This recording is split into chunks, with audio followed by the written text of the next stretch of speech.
सुप्रभात प्यारे बच्चों, मैं डॉक्टर दीपा द्विवेदी, प्रवक्ता हिंदी, केश कुमारी राजकीय बालिका इंटर कॉलेज सुल्तानपुर से आप सबका अपने इस वीडियो क्लास में स्वागत करती हूँ।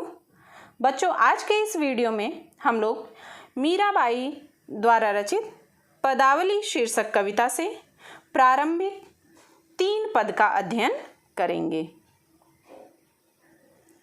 बच्चों, पाठ का नाम या शीर्षक है पदावली और इसकी रचयिता हैं मीराबाई जी। संदर्भ है इसका बच्चों, प्रस्तुत पद हमारी पाठ्य पुस्तक हिंदी के काव्य खंड के अंतर्गत पदावली शीर्षक कविता से उद्धृत है। इसकी रचयिता श्री कृष्ण की अनन्य उपासिका मीराबाई जी हैं।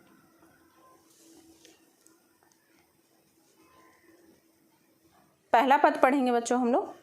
बसो मेरे नैनन में नंदलाल, मोर मुकुट मकराकृत कुंडल, अरुण तिलक दिए भाल, मोहनी मूरति सांवरी सूरति, नैना बने विशाल, अधर सुधारस मुरली राजत उर बैजंती माल, क्षुद्र घंटिका कटितट शोभित, नूपुर सबद रसाल, मीरा प्रभु संतन सुखदाई, भक्त बछल गोपाल।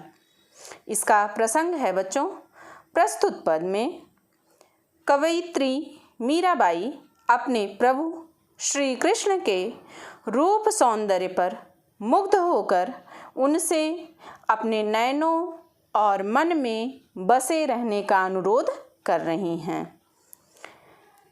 मीराबाई जी कहती हैं, बसो मेरे नैनन में नंदलाल, हे भगवान, हे श्री कृष्ण, हे नंद के लाल, आप कहाँ बसो? मेरे नयनन, मेरे नेत्रों में आकर बस जाओ। मोर मुकुट मकराकृत कुंडल, अरुण तिलक दिए भाल। अब उनकी छवि का वर्णन कर रही हैं, कह रही हैं कैसी है छवि? मोर मुकुट, अपने सिर पर मोर के पंखों से बना हुआ मुकुट धारण किए हैं। मकराकृत कुंडल, कानों में मछली के आकृति के कुंडल सुशोभित हो रहे हैं। अरुण तिलक दिए भाल, अरुण का अर्थ होता है बच्चों लाल, भाल का अर्थ होता है मस्तक, और अपने मस्तक पर सुंदर लाल रंग का तिलक लगाए हुए हैं। मीराबाई आगे कहती हैं कि मोहनी मूरति सांवरी सूरति, नैना बने विशाल। मोहन का अर्थ होता है मनमोहक, मन को मोहने वाला। कहती हैं कि आपकी यह मूर्ति कैसी है? मन को मोहने वाली है। और सांवरी सूरति, सूरत कैसी है? रंग कैसा है? सांवली सलोनी है। तो कहते हैं कि हे भगवान, आपकी यह सांवली सलोनी जो सूरत है, सांवला सलोना जो रंग है, वह कैसा है? मन को मोहने वाला है। नैना बने विशाल, और साथ ही साथ आपके ये जो नैना नेत्र हैं वे कैसे हैं? विशाल हैं, बड़े हैं। आगे कहती हैं, अधर सुधारस मुरली राजत उर बैजंती माल। अधर अर्थात होठों पर कैसा क्या है? सुधा रस, सुधा का अर्थ होता है अमृत, तो अमृत रस से भरे हुए सुंदर होठों पर मुरली राजत, क्या विराजित है? मुरली विराजित है। तो आपके अमृत रस से भरे हुए सुंदर होठों पर विराजित मुरली, उर बैजंती माल, और आपके उर अर्थात हृदय पर वन के पत्र पुष्पों, वैजंती माल, वैजंती नाम की एक माला होती है, ठीक है। तो आपके हृदय पर वन के पत्र पुष्पों से निर्मित वैजंती माला सुशोभित है। क्षुद्र घंटिका कटितट शोभित, नूपुर सबद रसाल। आगे कवयित्री कहती हैं कि क्षुद्र घंटिका, क्षुद्र माने छोटी, घंटिका माने घंटी, कटितट, कटितट का अर्थ होता है कमर के किनारे पर, शोभित सुशोभित हैं। तो आपके कमर में बंधी हुई जो करधनी है उसमें जो छोटी छोटी घंटियां हैं वह क्या हैं, सुशोभित हो रही हैं। और नूपुर सबद रसाल, नूपुर का अर्थ होता है घुंघरू, पैरों में बंधे हुए घुंघरुओं की ध्वनि सुनने में मधुर प्रतीत होती है। सबद रसाल, शब्द का अर्थ होता है शब्द, रसाल का अर्थ होता है मधुर। तो पैरों में बंधे हुए घुंघरुओं की ध्वनि सुनने में बहुत ही मधुर प्रतीत होती है। मीरा प्रभु संतन सुखदाई, भक्त बछल गोपाल।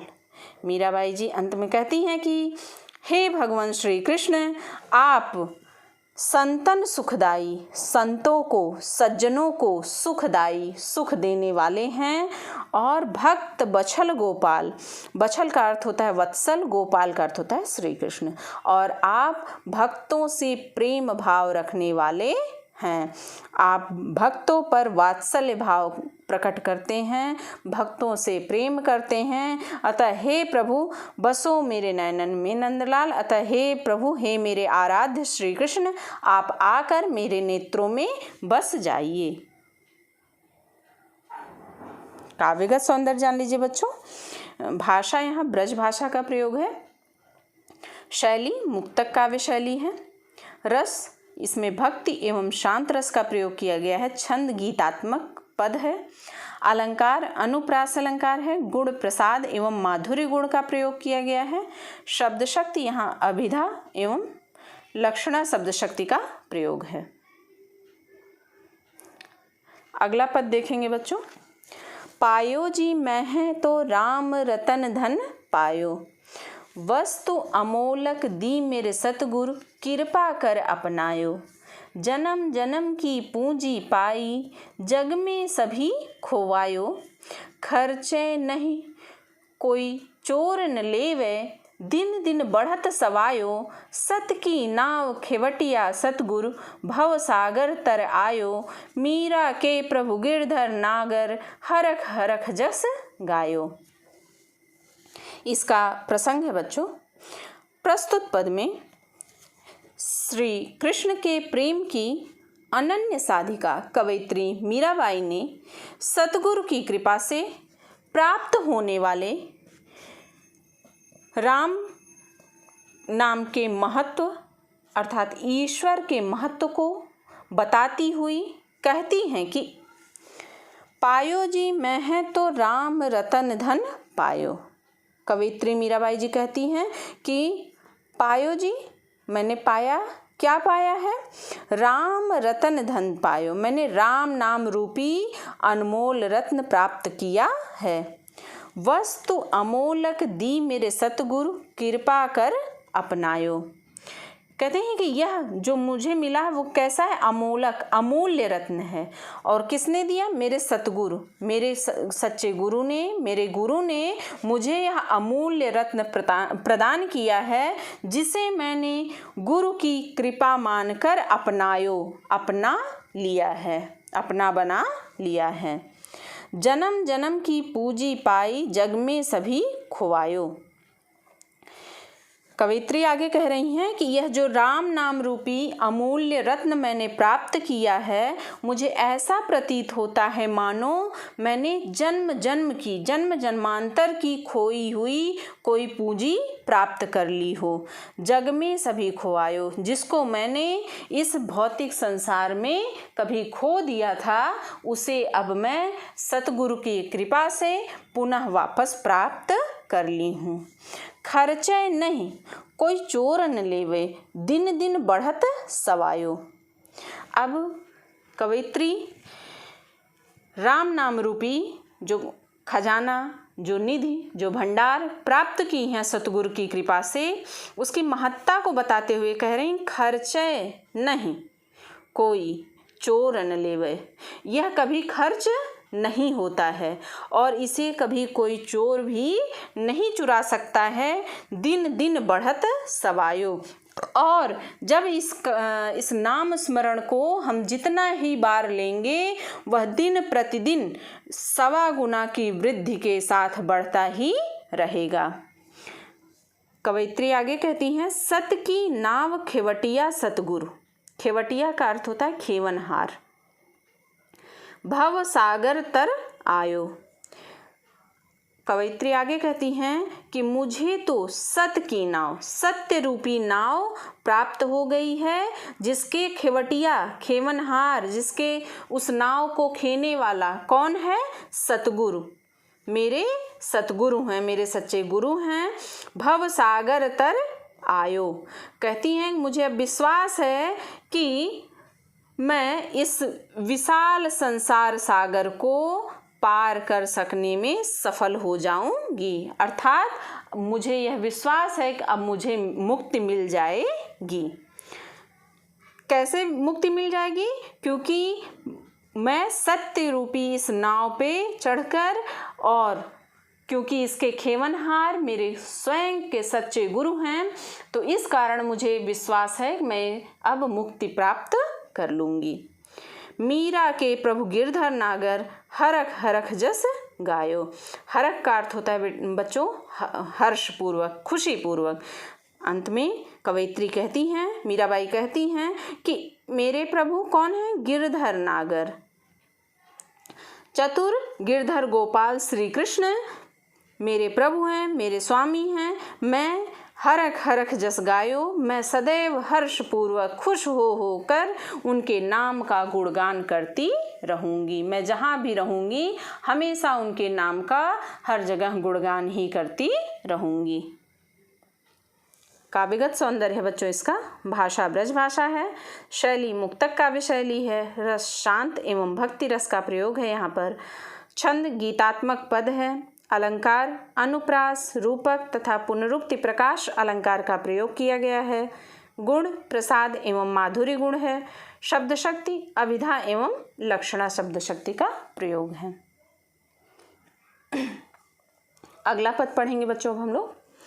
मायरी मैं तो लियो गोविंदो मोल, कोई कहे छाने कोई कहे चुपके, लियो री बजंता ढोल। कोई कहे मुहंगो कोई कहे सुहंगो, लियो री तराजू तोल। कोई कहे कारो कोई कहे गोरो, लियो री अमोलक मोल। याही को सब जानत हैं, लियो री आँखी खोल। मीरा को प्रभु दर्शन दीनो, पूर्व जन्म को कौल। प्रसंग है बच्चों इसका। प्रस्तुत पद में कवयित्री मीराबाई भगवान श्री कृष्ण को बहुत सोच विचार कर खरीद लेने की बात कहकर उनके प्रति अपनी एकनिष्ठ अनन्य भक्ति का परिचय देती हुई कहती हैं कि मायरी मैं तो लियो गोविंदो मोल। मोल का अर्थ मूल्य, खरीदना। तो मीराबाई जी कहती हैं कि अरे मैया या हे माँ, मैं तो लियो गोविंदो मोल, मैं तो श्री कृष्ण को मोल ले ली हूँ, खरीद ली हूँ। कोई कहे छाने कोई कहे चुपके, लियो री बजंता ढोल। छाने का अर्थ होता है छिपा कर। तो कहती हैं कि मैंने उन्हें छिपाकर या चुपचाप नहीं खरीदा है, बल्कि क्या कैसे किया है? बजंता ढोल, ढोल बजाकर, बल्कि उन्हें ढोल बजाकर अर्थात डंके की चोट पर ढोल बजाकर खरीदा है। और अर्थात अब श्री कृष्ण पूरी तरह से मेरे हो चुके हैं। कोई कहे मुहंगो कोई कहे सुहंगो। मुहंगो का अर्थ है महंगा और सुहंगो का अर्थ है सस्ता। लियो री तराजू तोल, कहती है कोई इसे महंगा कहे या सस्ता कहे, मैं तो भली भांति नाप तोल कर अर्थात तराजू से तोल कर इन्हें खरीदा है। अब उन पर मेरा पूरा अधिकार हो चुका है। कोई कहे कारो कोई कहे गोरो, लियो री अमोलक मोल। आगे कवयित्री कहती है कोई इसे इन्हें काला कहे या गोरा, जो भी कहे, मैंने इन्हें अपना सर्वस्व न्यौछावर कर पूर्णतः समर्पित भाव से खरीदा है। लियो री अमोलक मोल, क्योंकि यह मेरे लिए अमूल्य है, जिसकी कोई कीमत नहीं हो सकती है। अर्थात मैंने इन्हें अमूल्य समझकर, अधिक कीमत या मूल्य देकर मैंने इन्हें ले लिया है। याही को सब जानत हैं, लियो री आँखी खोल। आगे कहती हैं कि लोग चाहे कितनी बातें कहें, पर यह सच्चाई सब जानते हैं कि मैंने यह सौदा खूब लियो री आँखें खोल, अर्थात मैंने खूब देख परख कर आँखें खोल कर किया है। मीरा को प्रभु दर्शन दीनो, पूरब जन्म को कौल। कौल का अर्थ होता है बच्चों प्रतिज्ञा। अंत में कवयित्री मीराबाई कहती हैं कि किसी को इस वास्तविकता का ज्ञान नहीं है कि भगवान श्री कृष्ण ने अपने पूर्व जन्म की प्रतिज्ञा को पूरा करने के लिए मुझे दर्शन दिए हैं। काव्यगत सौंदर्य बच्चों, भाषा यहाँ पर राजस्थानी मिश्रित ब्रजभाषा है। शैली मुक्तक काव्य शैली है। रस शांत एवं भक्ति रस का प्रयोग है। छंद गीतात्मक पद है। अलंकार अनुप्रास एवं रूपक अलंकार है। गुण प्रसाद एवं माधुर्य गुण का प्रयोग किया गया है।